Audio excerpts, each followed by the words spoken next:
Vamos lá, pessoal. Então, mais uns cenários aqui, né? Já faz aí uns pouquinho mais de 15 dias aí que a gente se falou. E bastante emoção nos últimos dias aí, para variar, né? Tá tudo quietinho, de repente tem uma turminha que gosta de arrumar encrenca para trazer emoção para a gente. Vamos lá. Bom, revisando rapidinho, última sessão, previmos isso, né? E previmos isso, o mercado andou quase em cima da previsão, né?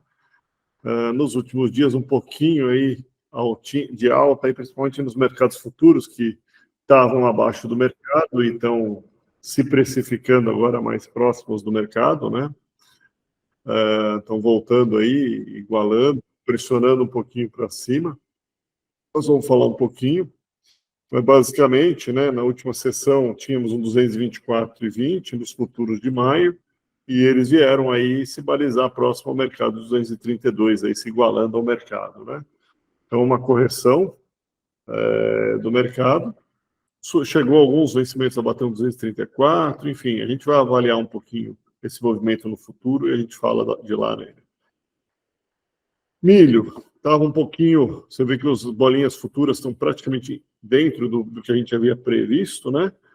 Essa era a nossa última sessão, mas o milho continuou em baixa, veio pressionando aqui a nossa tendência de baixa, e isso fez com que os futuros caíssem, aí chegaram a bater abaixo de 57,50.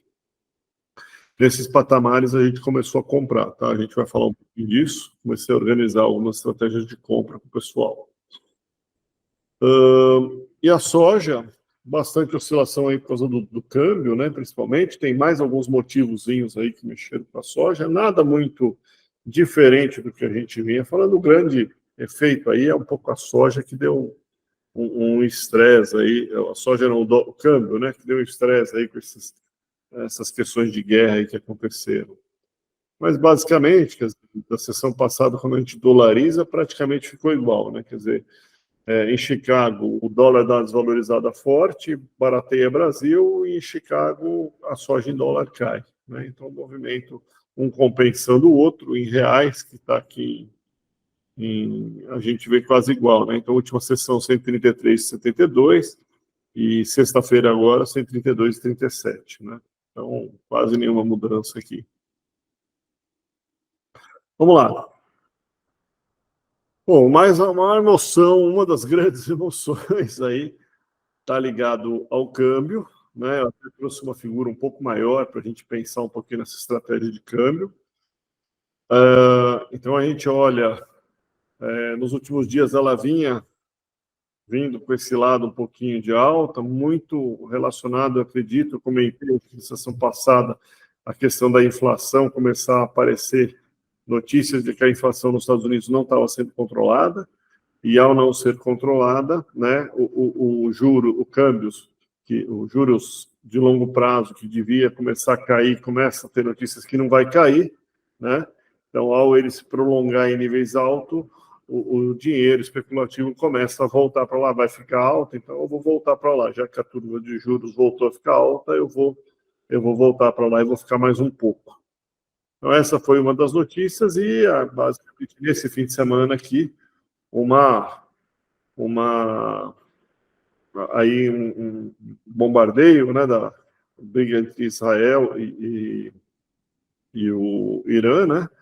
Então há um bombardeio ali que acertou em Damasco, né? Acertou oh meu Deus, agora faltou o nome, mas acertou um ponto estratégico de Damasco, faltou o nome. Uma embaixada. Embaixada, isso. Faltou o nome. Obrigado. Sentou a embaixada. E aí deu esse estresse. E vai depender muito do desenrolar agora, né, entre esses dois. Está aí uma discussão, inclusive na ONU e tudo mais, todo mundo tentando acalmar os ânimos. Mas aí gerou uma desvalorização interessante, né? Quer dizer, esse dólar daqui era da sexta, já bateu a 5,20 hoje. Foi no fim de semana, né? Subindo.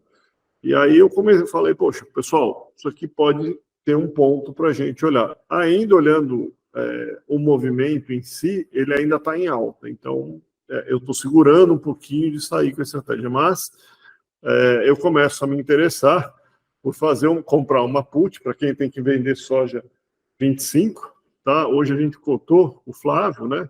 Eu montei uma estratégia de vender soja a 25, por exemplo, bateu a 5,25, né? O março 25 bateu a 5,25 o vencimento. A gente comprar uma put de 5,20, né? E vender uma outra put, aqui embaixo, 4,85. Isso aí custaria 12 centavos de dólar. E nessa estratégia, se por acaso virar uma coisa grave, você não tem perdas para cima, né? Você vai surfar em toda a alta que tiver aqui desse câmbio. Então é uma estratégia. A put seca sozinha está 18 centavos de dólar. Também interessante, lembrando aqui que uma operação mínima de câmbio vai gerar aí pelo menos de 250 mil reais, né, ou 50 mil dólares, que é o contrato de 50 mil dólares. Então você tem que fazer aí pelo menos 5 contratos para fazer uma operação de câmbio. E isso, então, traria isso aqui para uns pelo menos 250 mil reais aí, seria a trava, né? Não que você vai gastar tudo isso, você vai gastar 2 centavos de dólar para travar 250 por dólar, né? Para travar contrato, um volume de 250 mil dólares você vai gastar ao redor disso. A outra estratégia que eu não consegui, a gente cotou, mas eu fiquei na dúvida porque estava muito barata, mas que me agrada também, é botar uma fence, comprar uma call acima aqui desses patamares que no pico da crise, né? Então, botar uma fence de 5,50, por exemplo, ou 5,60, ela está quase no pico que deu aí da pandemia toda, e você não ganha acima de 5,60. E você compra aí uma de 5,20. Eu não tenho o valor dela, mas eu passo no grupo para vocês aí nos próximos dias para a gente ter. Aí o Flávio está botando aqui 18 centavos de real por dólar a fence, Flávio. A fence, Flávio? Putz, seco, tá. Então, o Flávio está postando aí os valores que ele já conseguiu. Depois a gente manda no grupo da fence. A fence é para sair mais barato. Então, se a gente conseguir muito barato aqui, pode ser uma estratégia interessante, mas ela tem o risco do quê? Virar a Terceira Guerra Mundial, aí sabe-se lá o que acontece, né? Mas, assim, não é para ser o principal cenário. Até porque uma pandemia, no tamanho que foi, levou aqui a 5,80, né? Então, não é para ser o principal cenário, e o Brasil, teoricamente, não tende a se envolver tanto nessas guerras, né? Enfim, poderia se beneficiar também de uma compra de alimentos ou coisa desse tipo, mas é um cenário difícil de interpretar, né? Mas são estratégias que começam a me agradar, e a gente ficaria com um dólar alto. Depois, caso isso normalize, né? A gente provavelmente a soja volta a subir um pouco em dólar, porque o câmbio cai, e aí a gente vai vender a soja mais na frente, num preço maior, e fechando uma soja em reais mais alto. Então, essa é uma estratégia que me parece fazer sentido, ou pelo menos ficar de olho nos próximos dias aí para a gente ver o que vai acontecer, né? Eu estou acompanhando, por enquanto, isso aqui está num movimento muito de alta, eu estou esperando ver o que vai acontecer para tentar colocar vocês numa posição, ver se ele perde um pouco de força, para a gente ver se consegue dar uma direcionada aí. Vamos lá. Cenário de chuva. Então, aqui está nossa última sessão, né? Entre a nossa última sessão e essa sessão, nós passamos por um período de seca muito forte aqui, pessoal. Aqui nós passamos por um período fortíssimo de seca, que ele pegou aqui todo o Mato Grosso do Sul, todo o sudoeste do Mato Grosso do Sul, pegou o Paraná, né? Quase todo o Paraná, e uma parte de São Paulo. Pelo que a Conab acusa, e pelo que a gente viu, parece que todas essa região está, a maior parte, em estágio de desenvolvimento, não é estágio de florescimento. Apenas um pequeno pedaço ali do Paraná já está entrando em estágio de florescimento. Mas parece que já tem um impacto aí em produtividade. Não tem ainda um tamanho desse impacto, mas pelas avaliações de campo que o pessoal passou, tem um impacto em produtividade. A segunda é essa mancha que está crescendo aqui, e eu vou mostrar para vocês aí um pouquinho as previsões, né? Reparem, esse é o mapa atual, né? Então vem crescendo essa mancha aqui, e quando a gente olha, aqui foi a de abril anterior, já não tem mais, esse mapa já não está mais projetando abril, né? Porque já entramos no meio de abril, mas a gente repara que havia uma mancha aqui, que até agora não pegou, meio no centro ali, meio Goiás, sul do Mato Grosso, oeste do Mato Grosso do Sul, Minas, meio por ali pegando essa região, né? Essa faixa aqui passa bem na divisa do Mato Grosso do Sul com o Mato Grosso. E a gente repara que aqui em maio, olha o tamanho dessa mancha. Então, uma indicação de que, teoricamente, esse movimento ele se amplia, né, no final de abril, começando a virar uma mancha que é justamente a época de florescimento. Isso me alerta um pouco.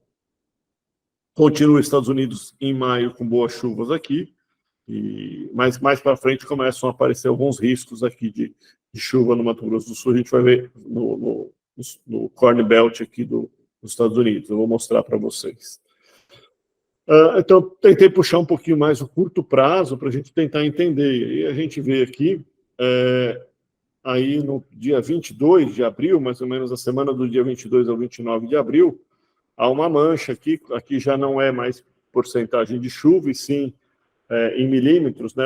Qual seria a anomalia em milímetros. Então, você pega aqui menos 10 milímetros, num período que já chove pouco, né? Já é um volume significativo de chuva, às vezes a menos. Então, essa mancha pega bastante aqui, mais ou menos nessa região aqui, ao sul do Mato Grosso, pegando Pantanal, e uma parte ali um pouquinho para cima do Pantanal, né? Você vê que pega bastante da região aqui, todo o Mato Grosso, Goiás, pega uma boa parte, vê toda essa região com chuvas aí com uns 10 milímetros, talvez a menos. E aqui bem no centro, né, essa região aqui chega a ter 30 milímetros a menos. Então, aqui é até mais para cima, desculpa, aqui é mais a divisa do Mato Grosso, e aqui é onde pega aqui o norte do Mato Grosso do Sul, pega bastante o sul de Goiás, e aí no Mato Grosso do Sul está pegando ali a região de produtora do São Gabriel do Oeste, Chapadão do Sul, Rio Verde, né? Pega ali talvez Triângulo Mineiro, com menos 30 milímetros de chuva, né? Então, se isso realmente se confirmar, essa quebra de chuva, pegando também aqui, ó, você vê talvez um pouco menos de chuva, até um pouco mais para baixo, mas você começa a ter um problema aí, que pode aparecer da última quinzena de abril para frente, que começa a ser época de florescimento, tá, gente? Então aí o florescimento já está em pleno vapor, né? E podemos pegar uma faixa importante, e em maio vocês viram que a figura fica pior, né? Então, se isso confirmar mesmo, com essa tendência, nós podemos ter uma faixa grande. Então, nós temos um milho que está já com uma quebra no último relatório de 15% na Conab, em relação à safra anterior, que é uma quebra significativa, e podendo ter um adicional aí de produtividade se isso aqui pegar a época de florescimento. Então, sobe um alerta aqui para a gente, por enquanto chovendo bem, só essa região do Paraná aí, que eu mostrei, sofrendo um pouquinho, mas não sendo gravíssimo. Gravíssimo seria acontecer isso aqui. Tá? E aí, aqui também, a gente pode reparar, no Corn Belt aqui em cima, lá para agosto, né, começa a aparecer uma manchinha amarela. E lá em agosto para frente é o florescimento lá. Tá?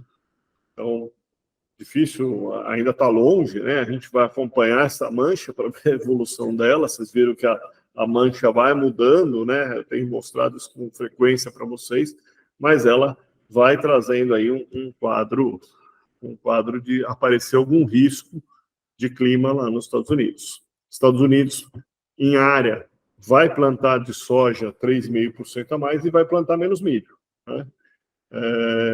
Uns 4% a menos de milho, aí, se eu não me engano. Então, vai trazendo uma área menor de milho e trazendo um risco para o milho. Vamos lá na soja, então. Algumas coisinhas estão acontecendo. Primeira coisa, a gente tinha comentado aí que a soja deu uma subidinha, deu uma estabilizada. Um fator que está acontecendo é que o óleo de palma, que é consumido, representa ao redor de 35%, 36% do consumo total de óleo no mundo, é o óleo de palma. Ele está sofrendo com produtividade ali na Malásia e na Indonésia, que fornecem 80% desse óleo. Então, nós temos aí uma elevação dos preços desse óleo, e isso, possivelmente, além do fator do câmbio que a gente falou, é mais um adicional aí para gerar essa altinha que houve aqui na soja, no Brasil. Então, nós vimos uma reação aqui, né? E a gente não tinha ainda grandes notícias para estar entendendo direito isso. Esse pode ser um potencial fator que está mexendo um pouquinho o preço da soja. Ainda assim, a soja, o farelo em queda, né? Mas a soja, no geral, ainda continua com um volume alto. Eu tinha mostrado na última reunião para vocês as avaliações ali do Rally da Safra, colocando que a soja, no final de safra, houve uma mudança, eles estavam até projetando um pouquinho mais. A Conab também já começou a não mexer mais tanto nesse número, já começou a estabilizar mais esse número, né? Ainda há uma divergência entre Estados Unidos e Conab, mas a produção global cai pouco, né? O consumo cai mais ou menos igual, e você tem aqui, então, uma diferença entre esses dois, levando o estoque a um dos maiores estoques, relação estoque e consumo histórica, ou seja, nós temos aí 30% de uma relação estoque-consumo, ou seja, 30% do ano já está estocado, né? Então, se der um problema, eu tenho 30% de tudo que eu consumo no ano estocado. É um volume alto esse, tá, gente? Então, vai dando um sossego para a soja. Lógico que tem aí esse lado do óleo de palma, tudo, mas parece mais o mercado buscando um equilíbrio nesses patamares daí, certo? Então, realmente, nós vamos provavelmente ter que trabalhar, caso não ocorra nenhum fator, aí essas estratégias de oscilação de câmbio, de oscilação do câmbio voltar, a soja subir, talvez sejam combinações interessantes para tentar garantir um preço um pouquinho mais alto. Então, esse é um ponto que eu acho que a gente vai ter que ir trabalhando ao longo do ano. Estamos com bastante tempo, então, ir montando uma posição, né? A gente vê aqui a nossa projeção, essas oscilações essa soja chegou a ficar um pouquinho abaixo da nossa projeção, agora ela está vindo aqui um pouquinho acima, então está oscilando um pouquinho, melhorou um pouquinho, veio para dentro da nossa projeção, mas as bandas de confiança em si não mudaram muito de posição, né? É mais uma oscilaçãozinha. Então a gente vai ter que trabalhar alguma combinação para tentar jogar ela mais próxima da projeção ou tentar, se possível, conseguir alguma coisinha um pouquinho acima. Estresse adicionais, como o clima nos Estados Unidos, tendo problema no Corn Belt, que pode afetar milho e pode afetar soja, pode trazer condições adicionais aí de estresse nessa cultura, ou a própria safra brasileira, algum reflexo em redução de área, ou coisas desse tipo, podem trazer algum adicional de estresse. Por enquanto, não há nada para explosão de preço, tá certo? Pequena revisão de queda, quase 0,2%, saiu de 4,80 negativo para 5,10, então quase nada de revisão de produção no Brasil, e aqui também pequena redução, né? Então, a produção global continua quase 5% acima da do ano passado, e a produção brasileira quase 5% abaixo do ano passado. Veja que o ano passado nós produzimos 20% a mais, né? Então, pequena queda aqui. Olhando para o mercado futuro, né, o fechamento da semana passada ainda foi baixista. Muito de semana, quer dizer, o posicionamento dos grandes players, né, dos caras que conduzem o fechamento, ou seja, eles procuram ir encerrando, se posicionando, mostrando a força deles. A gente vê que a candle começou a semana aqui mais alto e terminou bem baixo, né? Então, houve ainda uma pressão baixista na semana passada, isso aqui trazendo uma pressão, né? O interessante é que chegou a bater aqui quase abaixo de 25,50.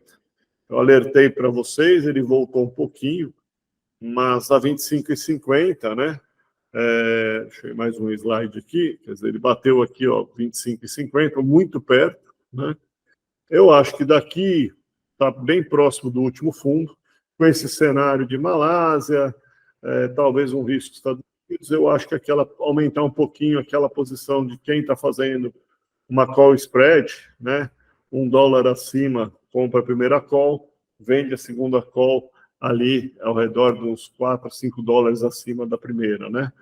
Então, 26 com 30,5, 26,5 com 30,5, ou com 31,5, mais ou menos. Isso daí está saindo ao redor de $1.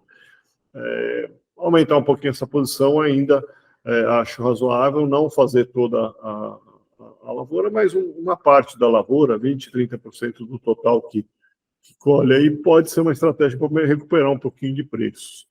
Então, mas aqui trabalhando sempre bem próximo da mínima, vamos ver se a gente consegue, né? Eu acho que a gente ainda consegue um próximo a $1 disso. A gente não chegamos a cotar, tá, gente? Porque ele voltou, ele bateu e voltou, então não deu para cotar. Mas é uma coisa que eu estou de olho, né?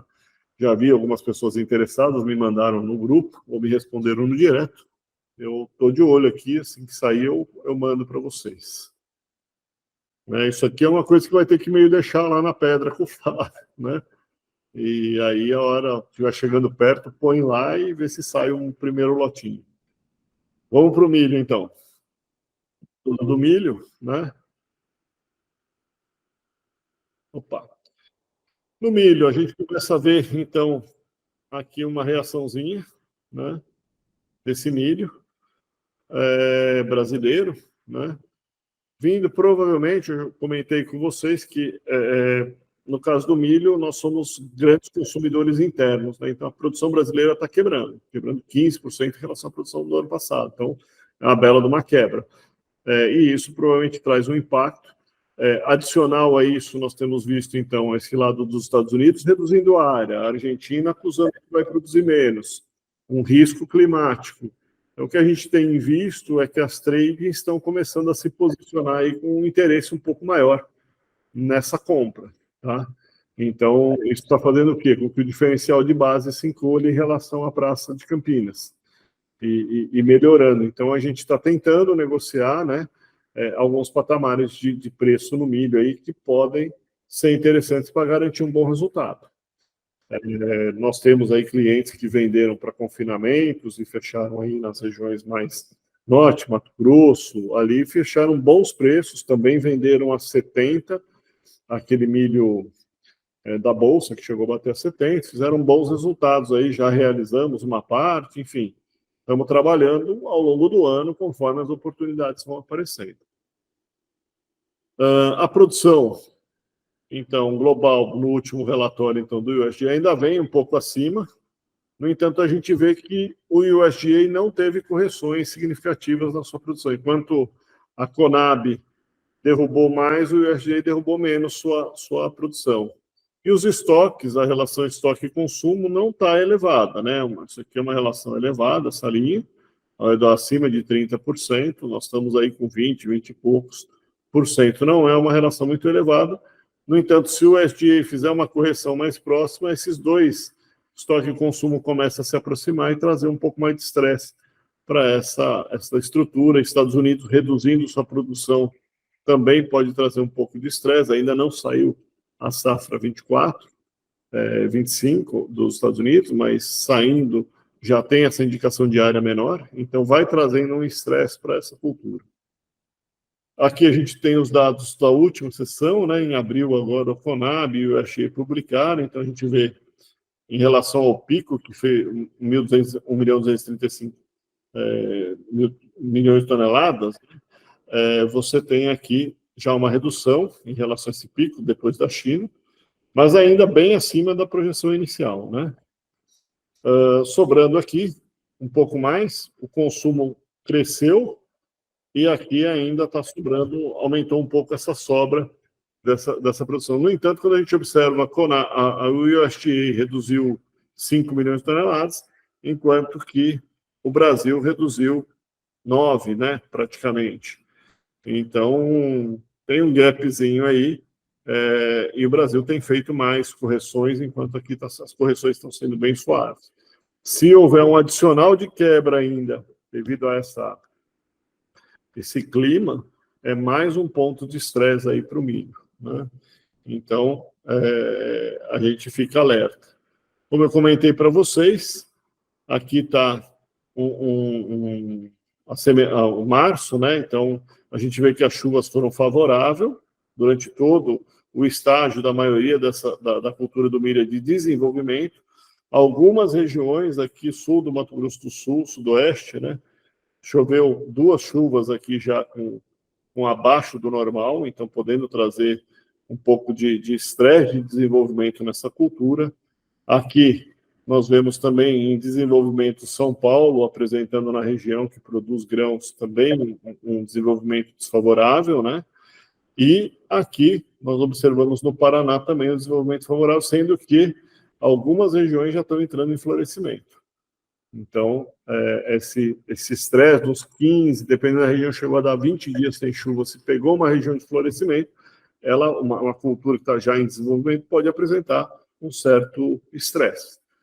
Então, acredita-se que vai haver, sim, já um impacto de produtividade nisso. Vocês reparem que já em abril todo mundo entra em florescimento, que é esse Fzinho. Em maio todo mundo está em florescimento. Então, se a gente pegar um problema climático nesse período daqui, tanto na figura de cima, né, que também todo mundo entra em florescimento, nós vamos ter já uma época mais crítica. E aí podemos ter um problema mais sério aí na questão de produtividade. E aí sim gerar algum tipo de estresse. Então a gente vê o milho vindo, que estava dentro da nossa projeção, vindo para baixo da nossa projeção. Então, vindo ali próximo às bandas inferiores, né, principalmente o milho de curto prazo. Eu acredito que se o estresse aparecer principalmente aí no milho agora em abril e fevereiro, em abril e maio, né, nós vamos ter aí um mercado começando a reagir, principalmente esses mais curtos. Então aí ele deve dar uma reação aí, dependendo do nível do estresse e por quanto tempo ele se prorrogar. Então, parece ser uma boa oportunidade de se posicionar com alguma estratégia de compra de futuros, uma vez que são eles que estão muito mais baratos aí. O físico está 59, né? Os futuros estão aí, chegaram a bater 57,5. Compras no físico também, né? Tem gente que está comprando alguma coisa no físico já, também pode ser interessante, uma vez que ele caiu, e aí não apareceu o estresse, já está fechando algum contratinho, né, de compra no físico. A gente tem feito uma call spread de 60 até 70, com o custo de 1,95, 1,97, mais ou menos, para você fazer essa call spread de curto prazo para julho, se eu não me engano. Foi o nosso vencimento. Então, eu acho que é uma boa estratégia. E também o Marcelo me perguntou, até no grupo, né, de fazer ela mais longa. Eu acho que ainda aqui, pensando que isso pode estressar, né, o mais longo, se isso aqui ocorrer, os mais longos podem estressar, e dependendo do tamanho disso, ou do tamanho do problema nos Estados Unidos, como é que vai se desenvolver, isso aqui tem chance dessa bolinha daqui passar para o lado de cima, principalmente a mais longa, onde há a nossa entre-safra, onde dá os picos de safra. Então, algo ali de novembro para frente, aqui para março já tem uma precificação de 68, que eu vi. Novembro está 62, então eu acho que o primeiro tiro seria ali em novembro e ver se dá uma estressada, comprar alguma estratégia de alta lá para novembro, pode ser interessante. Não faria muito, mas pode ser interessante. E no curto faria essa estratégia. No curto, se cair, você se beneficia, se subir, você se beneficia. Por um custo de 1,95, me parece bem razoável aí para você tomar uma estratégia, certo? Então veja que a produção quebrou bastante, né, no Brasil, quase tá, 15%, 15 e alguma coisa, mas a global ainda um pouquinho acima. Se a gente observar quebras desse tamanho no Brasil, que é a barra azul, né, quando a gente teve quebras, a gente teve uma alta, teve quebra, a gente teve uma alta, a gente teve quebra, a gente teve uma alta. No entanto, a maioria dessas quebras chegou a influenciar a produção global. Até esse ponto de histórico, essa é a primeira quebra que a produção global ainda está elevada, não foi influenciada, né? Então, vamos ter que acompanhar. Mas, de qualquer jeito, já houve alguma altinha, né? Agora ela está voltando ao fundo, por isso que eu acho que está muito barato essa curto prazo.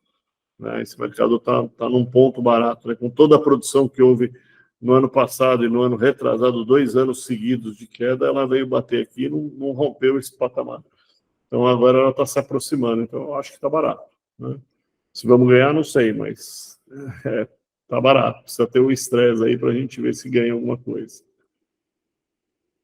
Bom, olhando o fechamento semanal, né? Então o milho realmente bateu, olha, 57,62, chegou a vir um pouquinho abaixo, né? Então praticamente no último fundo, eu acho que é um patamar interessante.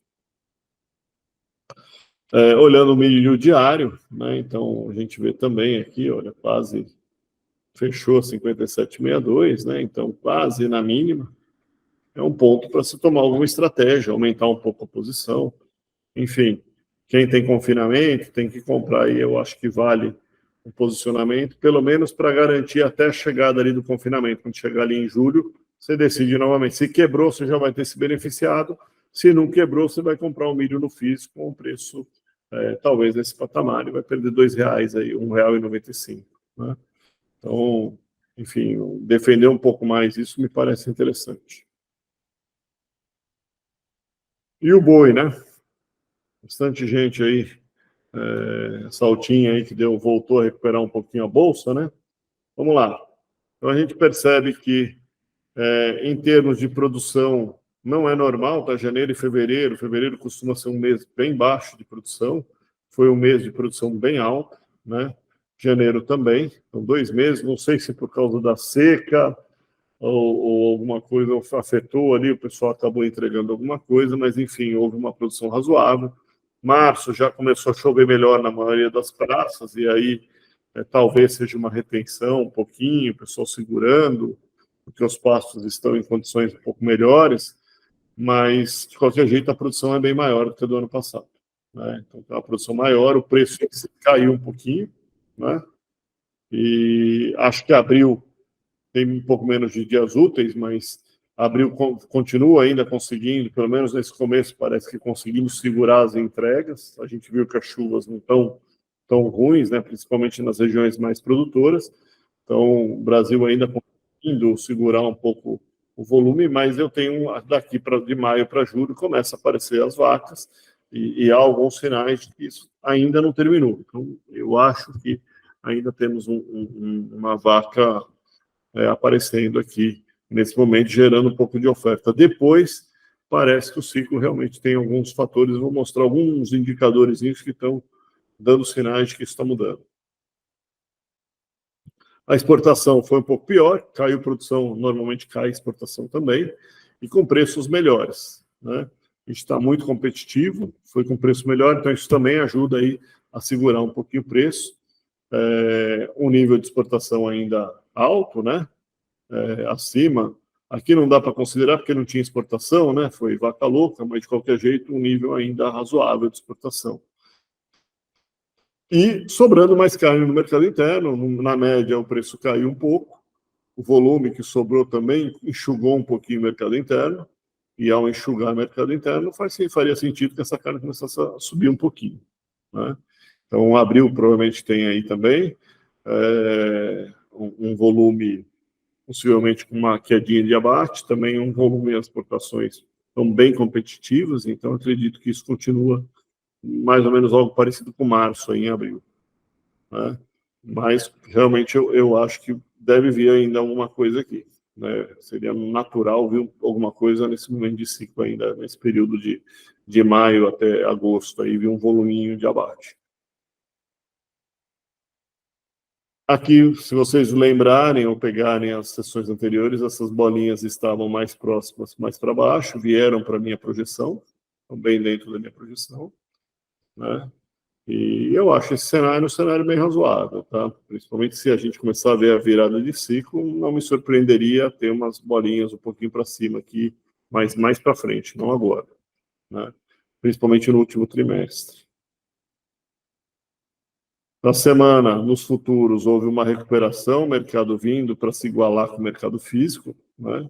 Agora vamos ver se ele reage mais um pouquinho. A princípio, o movimento vem para aqueles que fizeram a nossa análise gráfica, né? Então você vê que aqui ainda está caminhando acima, a boca de jacaré meio paralela, né? Mostrando que ainda esse daqui ainda está no movimentozinho de alta, né?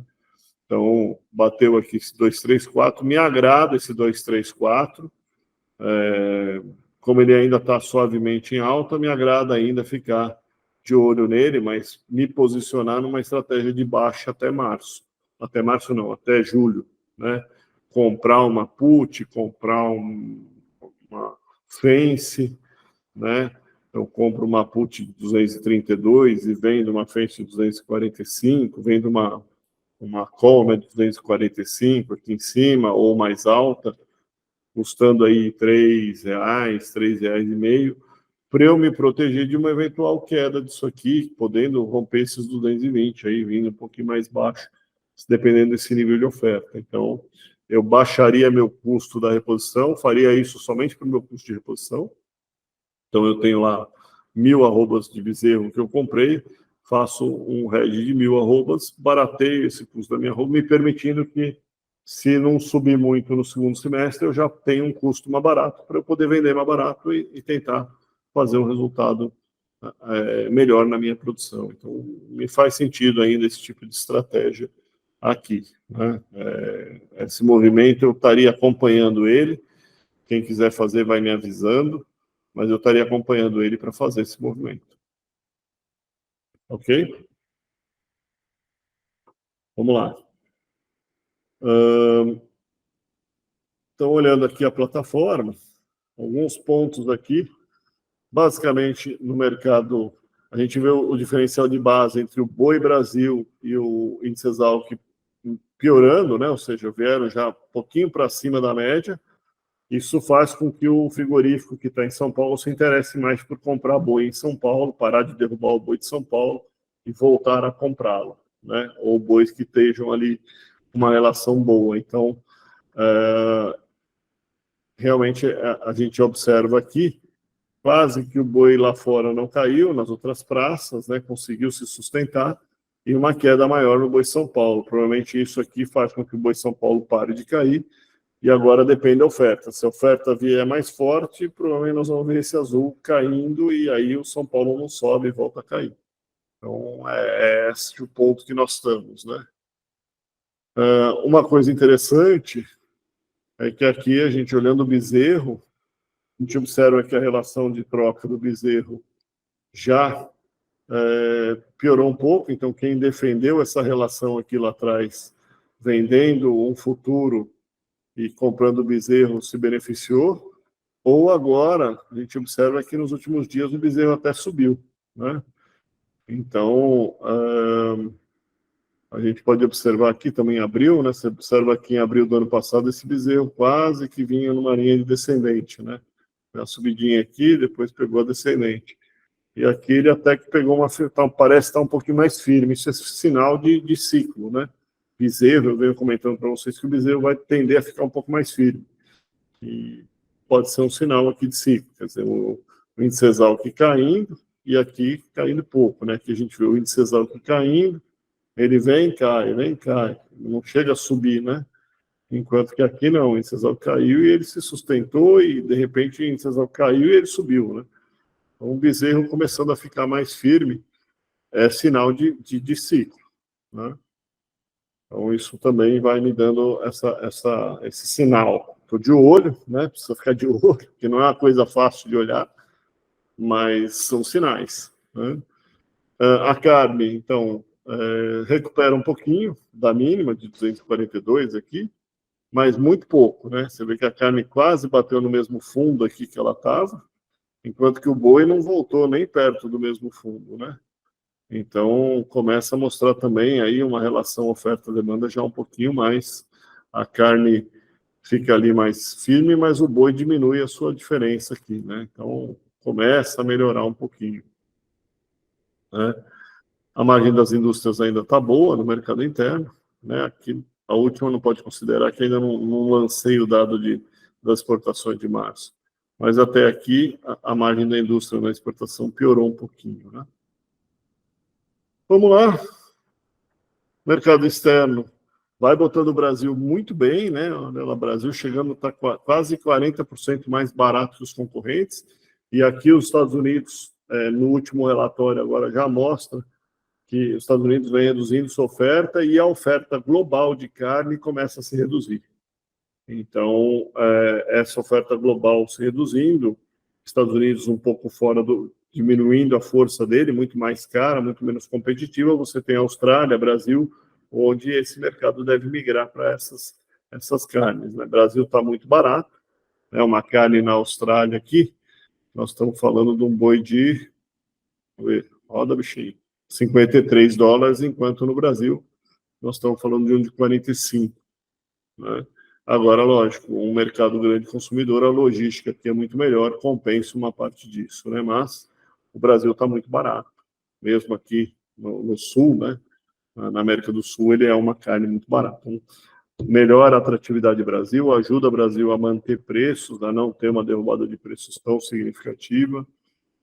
Enfim, vai dando um pouco mais de sustentação num cenário de que já temos menos oscilação, como eu venho falando para vocês, quedas talvez menores, mas não que não haja, mas quedas já menores, e um potencial de começarmos a subir mais para o final. Vai se confirmando aí talvez uma mudança de ciclo, né? Um cenário que começa a se confirmar. Não é explosão de preço, tá, gente?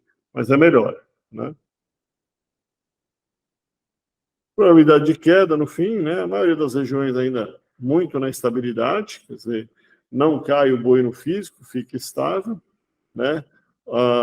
Aqui estava mais numa região mais próxima das compras, quase todas as probabilidades de queda começaram a vir mais para o centro, mais para a estabilidade, né?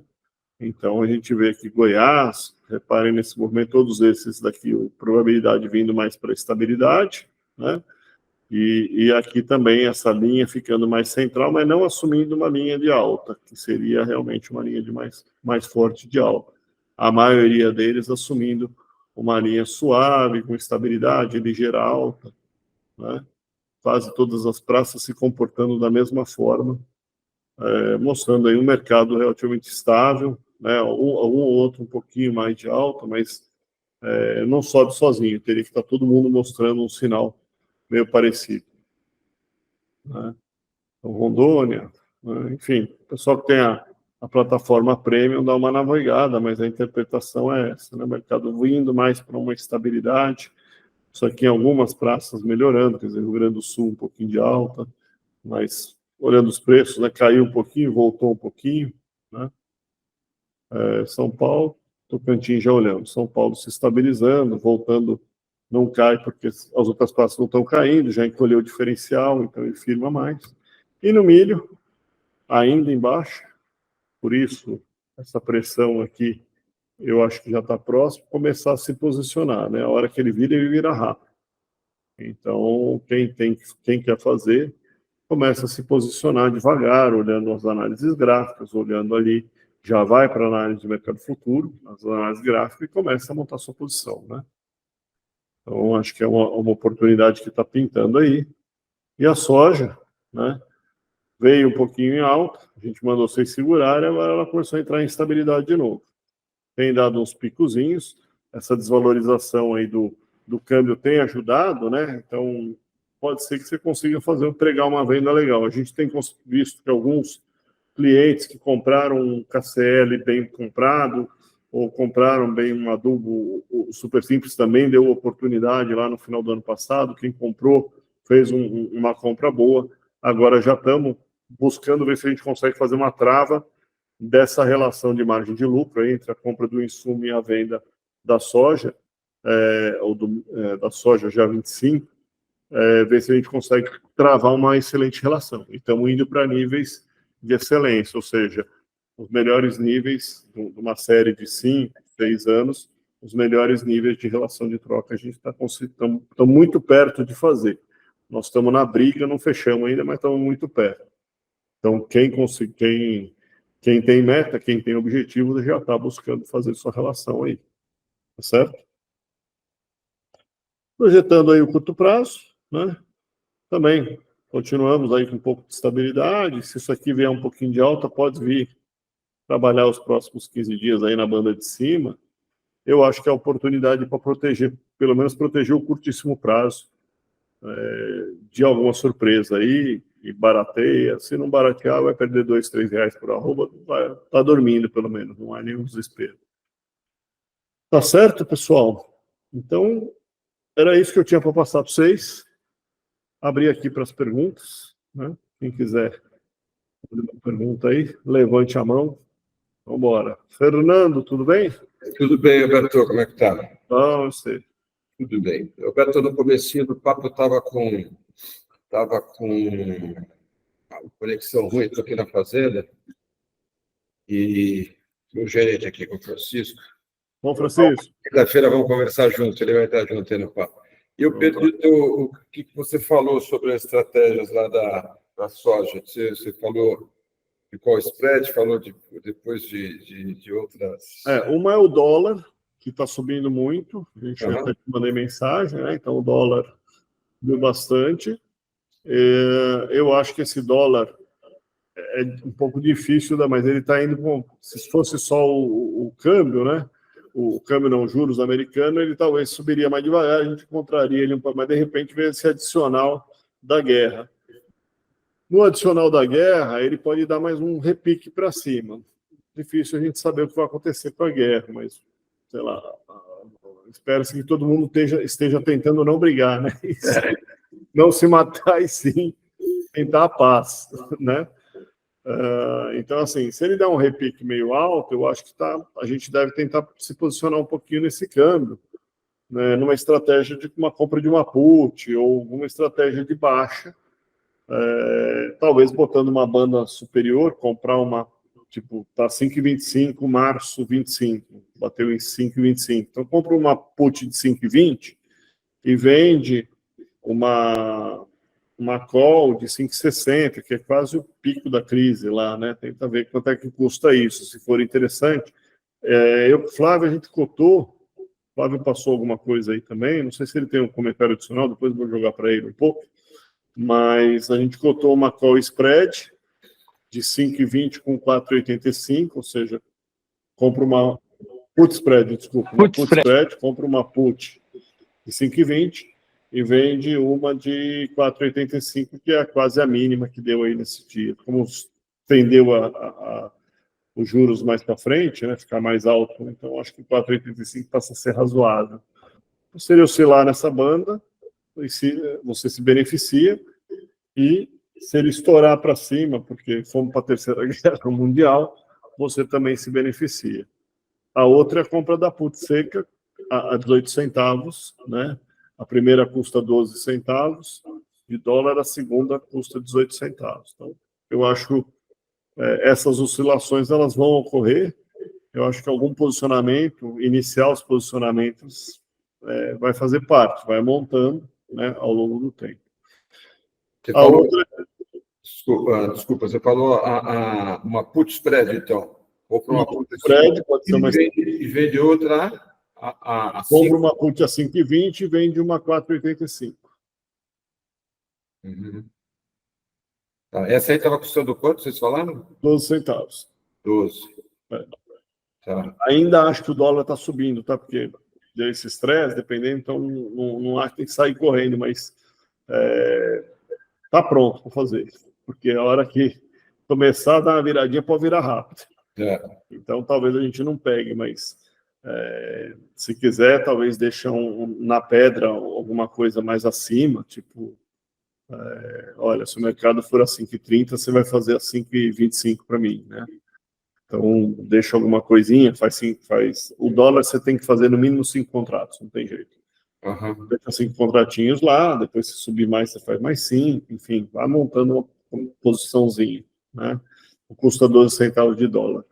A outra quando o dólar sobe, provavelmente a soja vai caindo. A soja abaixo de 25,50 começa a me agradar. Então, abaixo de 25,50 aquela estratégia de compra de uma call spread, né? Ou uma call seca, ou uma call spread, né? Ela passa a ser um pouquinho mais interessante. Então, em que patamar? Abaixo de 25,50. Uhum. Aí eu compraria um novembro, mais ou menos, pela distância e tal, senão fica muito caro, né?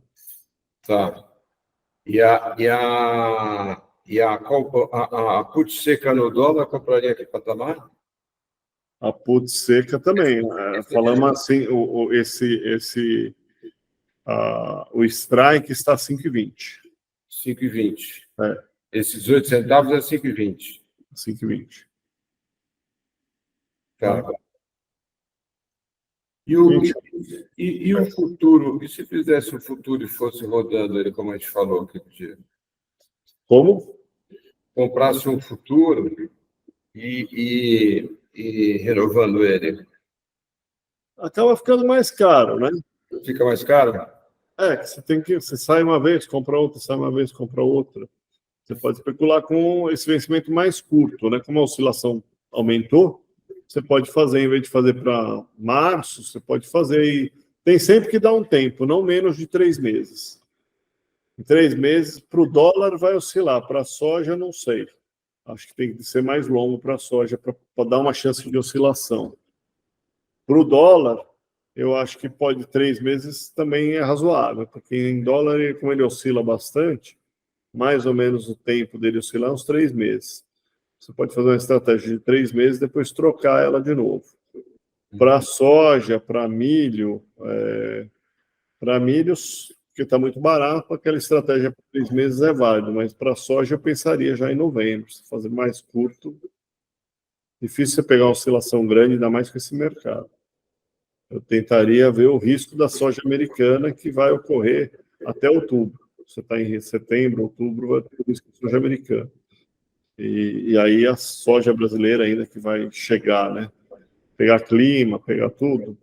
Acho que se você fizer menos de 6 meses, você vai ficar uma coisa para não ganhar e ter que replicar de novo. Essa seca a 18 centavos, a 5,20 seria março, você falou? Do câmbio. 20, março 25. Março 25, né? Tá. Ou seja, nós estamos dando um baita de um prazo aí para ter uma oscilação e a gente conseguir se beneficiar dela. Tá. Volto março 25, porque o cenário da inflação dos Estados Unidos se controlar está muito alto os juros lá, né? Então está todo mundo tentando controlar, eles estão tentando. Então, assim, se você, como ele deu um sinal de que ele não vai baixar agora no curto, pode botar mais 3 meses aí para ele para ele pensar em baixar. Então você já perdeu 3 meses, né? Então toda a curva de longo prazo desse juros já deu uma subida. Então quando ele começar, ele vai ser devagar. Então não adianta falar em menos de 3 meses para falar de dólar, desse dólar, juros caiu, dólar americano. Ele vai ter que dar um sinal aí nos próximos 3 meses. Melhorou, controlou, agora vai baixar. Então eu estou botando um dólar lá na frente, que a gente provavelmente, a expectativa é que ele começasse a baixar agora e isso, quando ele começa, ele vai baixando, né? Controlou, então ele vai soltando essa curva. Como esticou essa curva, então esticou tudo para frente. Então, antes de março 25, ainda os juros vão estar no patamar elevado, né? Então, sei lá, se ele começar a baixar isso no segundo semestre, ainda é uma pequena queda que vai gerar um efeito sobre esse dólar lá na frente. No comecinho do papo, você tinha falado alguma coisa de vender uma... Você tinha falado também de venda de put na soja, não tinha? Daí cortou alguma coisa. Não, venda de put na soja não. Só compra de call, tá baixo. Tá, entendi errado. Eu comecei a cortar, não estava fazendo sentido.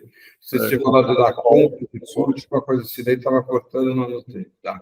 A venda de put é porque o dólar, a estratégia é, vamos vender dólar alto, e se o dólar cair, provavelmente a soja em dólar sobe, e aí a gente vende dólar.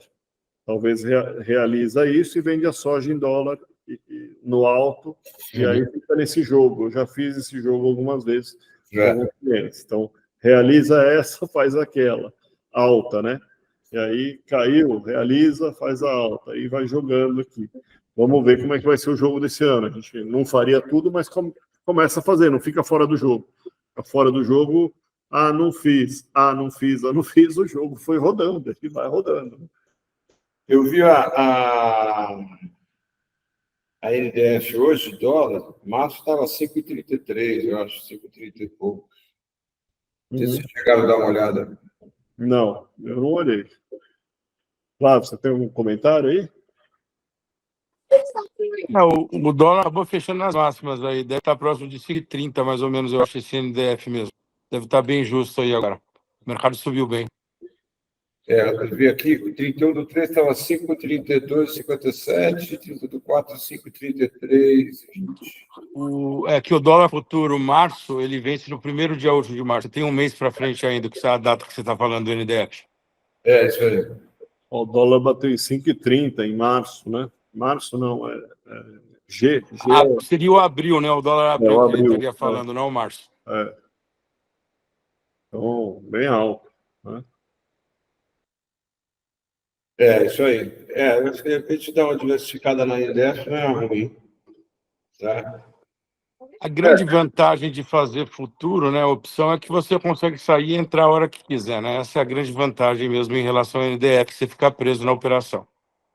O Fernando disse que ele consegue realizar a NDF dele, então tudo bem. Eu consegui realizar mesmo, viu?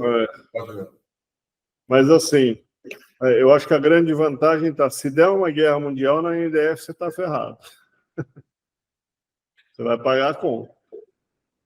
Daí eu vou ter que ir até a validade, né? Tem que ter acabado a. Você vai ter que ter a capacidade de caixa para bancar essa conta. Já na call spread, você não precisa ter, ou na put spread ou na put seca, você não precisa. Se subir, deixa aí, você vai se beneficiar da alta. Num cenário de incerteza, né? Qual estratégia você quer tomar? Eu acho que é aí que é a jogada, né? Você pode ter um cenário de explosão lá e a sua soja em dólar despencando e o preço não mudando, mas você vai acabar pagando essa conta em dólar, né? E aí é brabo, né? Enfim, é menos arriscado uma estratégia aí de uma put seca ou alguma coisa nessa linha. Uma put spread, ou a Fence você teria risco, né? Nós estamos jogando o seu risco lá para cima, né? A Fence eu vou jogar ele para ter risco acima de 5,60, acima de 5,70. Dependendo do custo dela, pode ser que vale a pena, mas a gente joga o risco lá para cima, né? Você só vai pagar na costa. Pode até ter que ter uma margem, né? Mas pagamento efetivo é se romper, né? A Fence, como é que seria esse caso, né? Você compra uma call, você vende uma put a 5,20 e compra uma call a 5,60. Vende uma call a 5,60, desculpa, ou a 5,70, enfim. Como é que é? Vende a call a 5,60. Acima do mercado. E compra uma put a 5,20. Então, só se romper o seu strike de 5,60 que você paga essa conta. Já na NDF, você vai pagar a conta na lá. Subiu acima de 5,20, você está pagando. Você só vai carregar essa conta lá para frente, com o fluxo de caixa do banco. E ela vai me garantir aí a put a 5,20. Abaixo de 5,20? Abaixo de 5,20 você se beneficia, vai custar 18, né? Se você fizer ela seca, então você vai se beneficiar a 5,02. Né? 18 é custo. Ou 12, se você fizer uma call spread. 12 centavos. Enfim, está subindo, você vê. Eu olhei, tinha olhado à tarde e estava 5,25, já está em 5,31, 5,31,5. Então, está subindo. Como eu disse, olhando graficamente, ele não parou de subir, está estressado com essa guerra aí. Então, eu não faria agora. Mas eu estaria com ela na minha mão e aí eu já estaria pronto para fazer. Daqui a pouco nós vamos ter que botar lá a ordem, botar a ordem na pedra lá, e ver se bate, né? A dúvida é se é a guerra ou se é realmente o estresse dos juros, né? Você vê que bolsa lá fora não mexeu.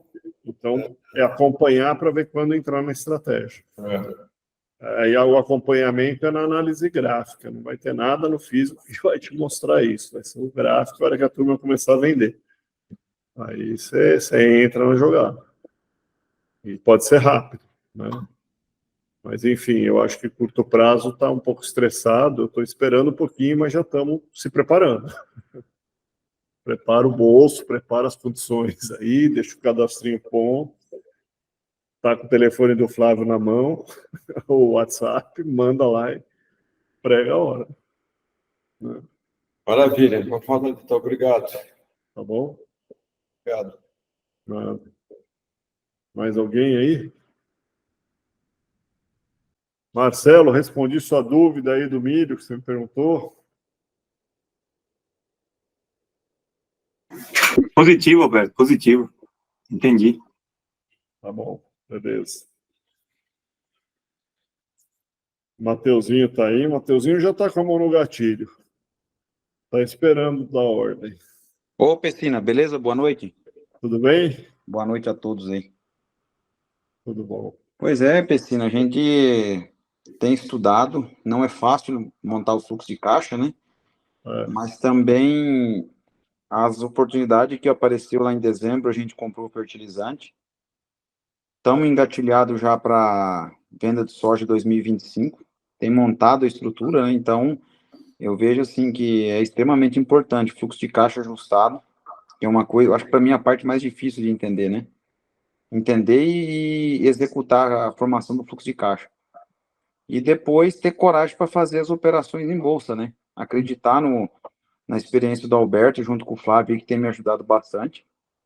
Então, e montar os gatilhos, né? Deu no gatilho, igual se fala num soja aí a 105, 107, um soja 2020, 2025, deixar o gatilho armado na mesa da trade, a hora que deu, bater, puxar o dedo e fazer o negócio.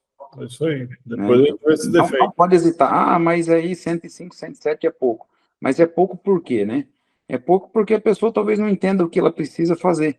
Então, a partir do momento que começa a clarear o fluxo de caixa, clarear as vendas e desenhar a margem, desenhar o que pode gastar e o que não pode, começa a montar os gatilhos, né? Então, tem me ajudado bastante esses últimos 2 anos aí. Eu queria até parabenizar você e o Flávio e a minha esposa também, que tem me ajudado muito nessa parte da formação aí, né?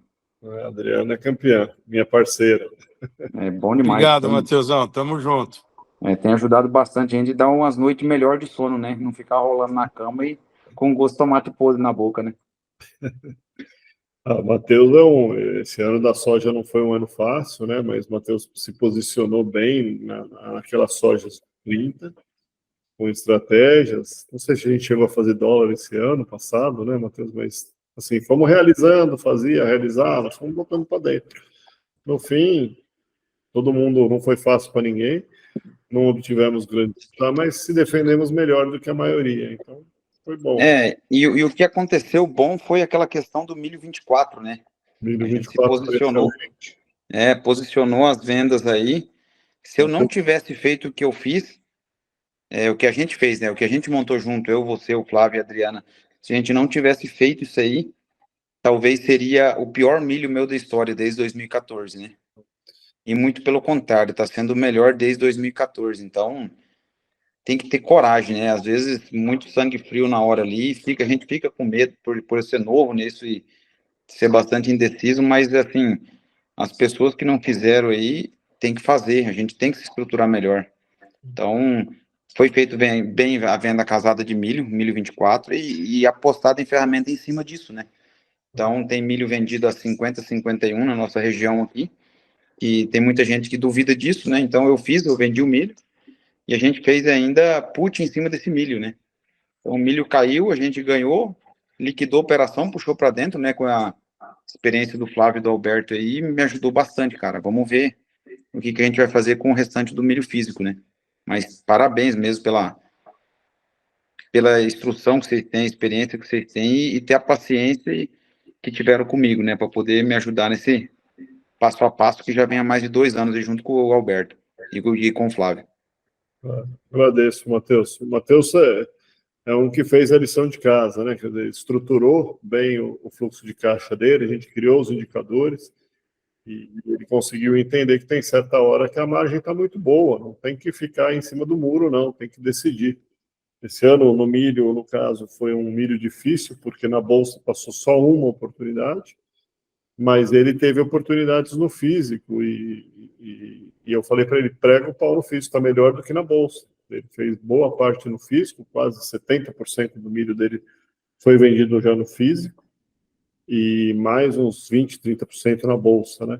A esse valor de 70%. Então, ele fechou uma condição muito boa. Praticamente, nós estamos, acho que, com quase toda uma grande parte do milho dele já está negociado nos patamares próximos às máximas, né?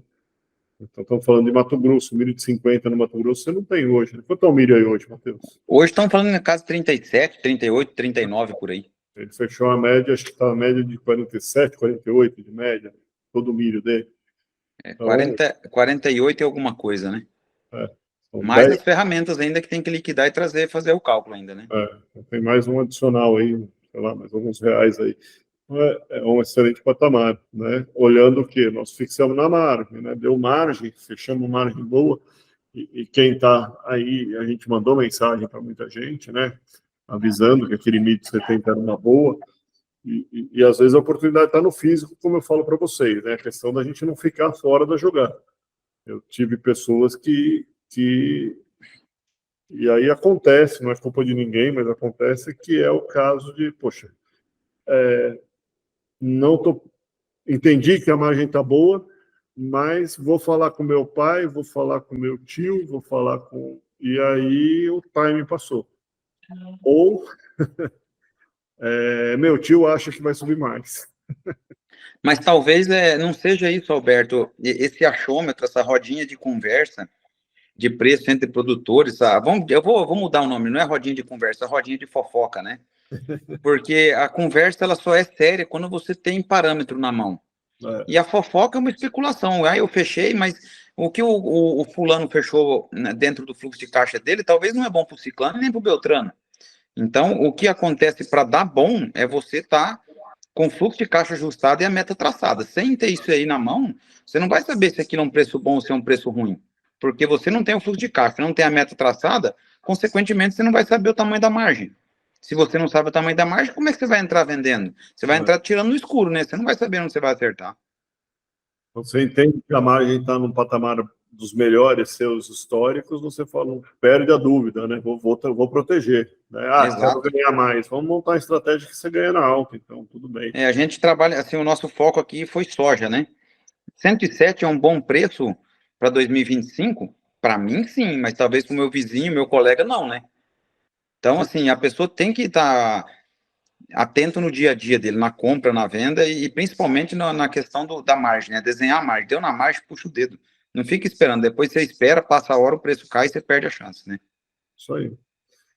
Então, é esse visual que a gente fala, né? Tenha os seus números, o número próprio na mão é bom. O segundo passo tem potencial de mercado para ir mais? Será que tem? Será que não tem? Se não tem, garante sua margem, deu margem e tal. Vamos para o próximo jogo. Pelo menos a gente está dormindo com uma margem boa na mão. Né? Então, aí o Matheus pegou isso. Então, foi uns 3 anos aí, 2, 3 anos que nós estamos junto com ele. E a Adriana, muito competente também para organizar isso e trazer para a gente de uma forma rápida essa informação que a gente consegue estar rapidamente com isso na mão, tomando decisão. Né? Então, a gente atualiza isso com uma frequência, criamos a rotina de atualização para que eu e o Matheus, numa reunião nossa, a gente está com aquilo na mão e já toma decisão. O mercado passou, tá bom? Pega o rei. Isso aí. Né? Mais alguém aí para contribuir? Obrigado, Matheus. Valeu, obrigado, Flávio. Ô, Alberto e Flávio. Valeu, Matheus. Valeu. Flávio, você tem mais alguma notícia para a gente que eu não tenha pegado? Não, só um comentário aí que saíram alguns reportes de banco falando muito com preocupação em petróleo e, consequentemente, fertilizante de alta de preço, né, em função da guerra. Eu acho que é para ficar bem atento para quem ainda não comprou, né? Uhum. Bom. Esse movimento também de dólar aí está bem forte, mas muita gente tentando já olhar 2025 mesmo, tá? Para a trava de hedge garantir preço mínimo do dólar, né? E realmente você vê, né? Que foi exatamente o que você falou, a soja caiu de 26 dólares e meio para 25,5, né? E caiu $1 e o dólar explodiu, né? Então é bem aquilo que você falou, o dólar, a soja está ficando barata em dólar, né? Uhum. Enfim, então eu acho que a estratégia que foi montada está perfeita. E o milho é isso, como que você falou também, eu acho que... eu estou muito alinhado com você, né, Beto? Não tem nem o que falar, o milho também eu estou com essa mesma visão. O boi está começando a dar margem para quem está confinando aqui, pelo menos nas contas do MS, tá? Isso que é bem interessante aí ficar de olho também. Legal.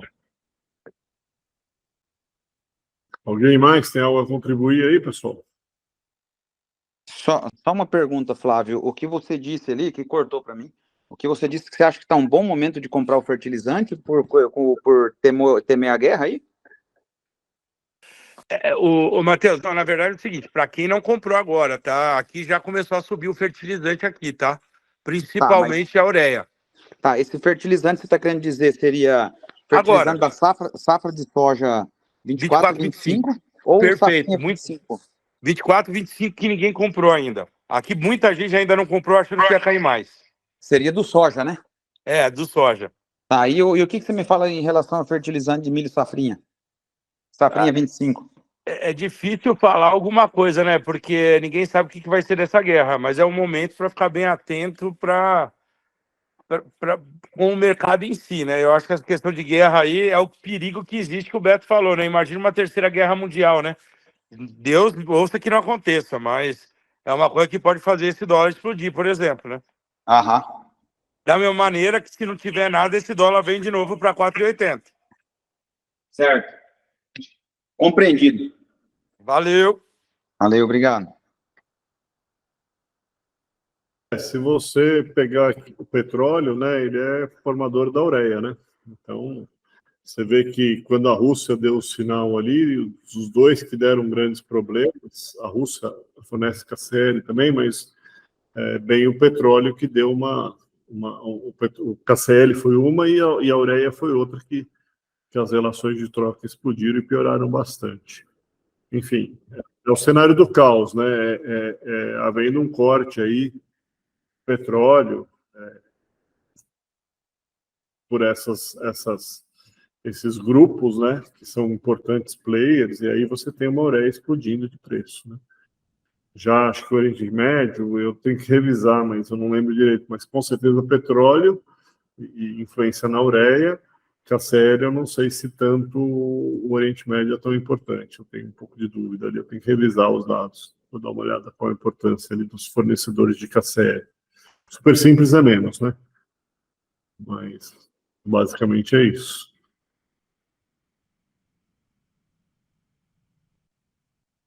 Ok, pessoal?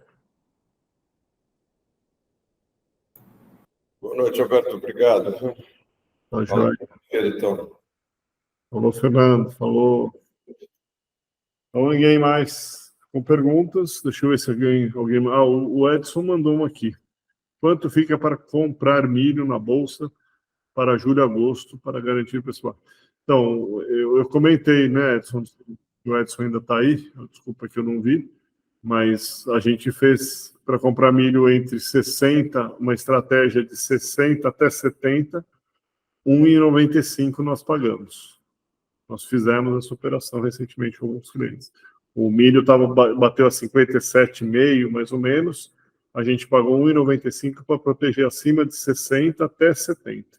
Pagamos R$ 1,95 na bolsa. Eu não lembro o custo da call seca. Compramos um call, né, uma call spread. Mas a call seca era um pouquinho acima. A gente até falou de comprar ela seca lá para o pessoal, que estava bem pouca diferença. Então eu falei, aí talvez valha a pena. Ok? Acho que estava tipo, sei lá, R$ 1,95 e a call seca R$ 2,10, alguma coisa assim. Era bem pouca diferença. Aí eu falei, nesse caso vale a pena a call seca direto e você se beneficia da alta como um todo. Enfim, foi isso que a gente fez um pouquinho. Ok? Deixa eu ver se tem mais alguém aqui, mas acho que já respondi todo mundo. É isso aí. Acho que eu respondi tudo. O Edson foi o último que perguntou. É isso aí. Ok? Boa noite, então, pessoal. De nada, Edson. Prazer. Desculpa eu não ter visto antes sua pergunta aqui. Boa noite a todos. Boa noite a todos aí. Tchau, tchau. Tchau.